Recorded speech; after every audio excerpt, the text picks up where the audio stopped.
I dropped a video last night about how EVs are just a disaster that aren't going to be with us very much longer, and I've gotten some interesting communications because of that one. Things like this happen with me with almost every presentation, and last year I gave 179 presentations. What is your perspective on EVs?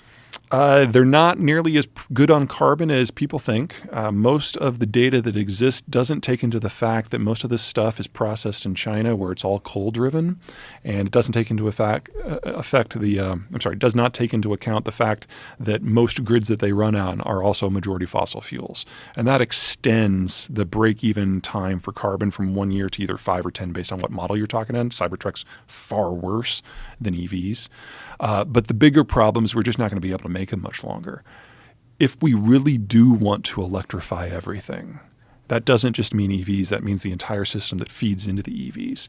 We need twice as much copper and 4 times as much chromium and 4 times as much nickel and 10 times as much lithium and so on. We have never, ever in any decade in human history doubled the amount of a mainline material production in 10 years, ever.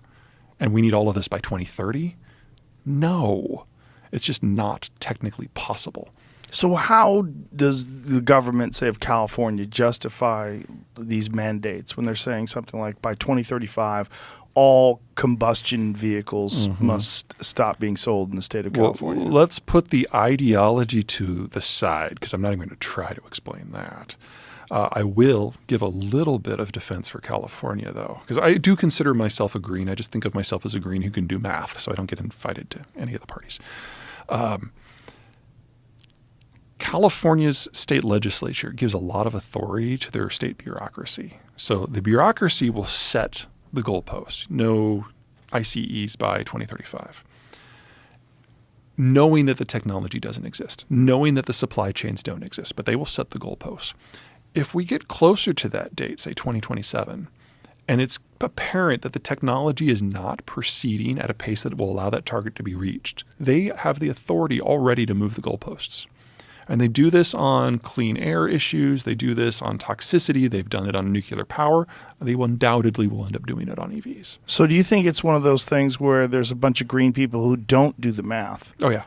And it just sounds great. It falls in line with the progressive ideology. We need to, carbon neutral. We can do this. Everyone go electric. Yeah, and there is a fascinating discussion happening in the environmental community right now because they're being confronted with reality. So California and Germany have very similar green tech policies, but the Germans have spent 3 times as much as California, but are only getting about 1/5 as much power. Because I don't know if you've ever been to Germany, but the sun doesn't shine in Germany.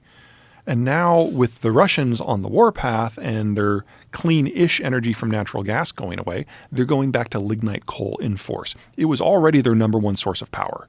Germany, the idea that Germany is green is ridiculous because they rely on really, really dirty coal, and now especially so. But there's now a conversation going on between the German environmentalists and the Californian environmentalists about why California, in relative terms, is doing so well at this while Germany is not. And the answer is simple geography. But that's never been part of the conversation in the environmental community before.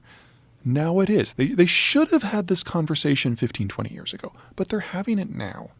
And as soon as they come to the conclusion, unwillingly, but they'll get there, that we have to choose where we put our copper and our lithium and our nickel, EVs are not going to make the cut at all. Where will the copper and the nickel and where will all that go? It'll be focused on the green techs that actually work in the geographic areas where it can be applied. So you put solar panels outside of Tucson, you put wind turbines outside of Tulsa. That works with the technology we have now. You do not put solar panels in Connecticut. That's stupid. That actually increases your carbon footprint. Because there's no sun. There's not enough sun to generate enough electricity to pay down the carbon debt that it took to build the stuff in the first place.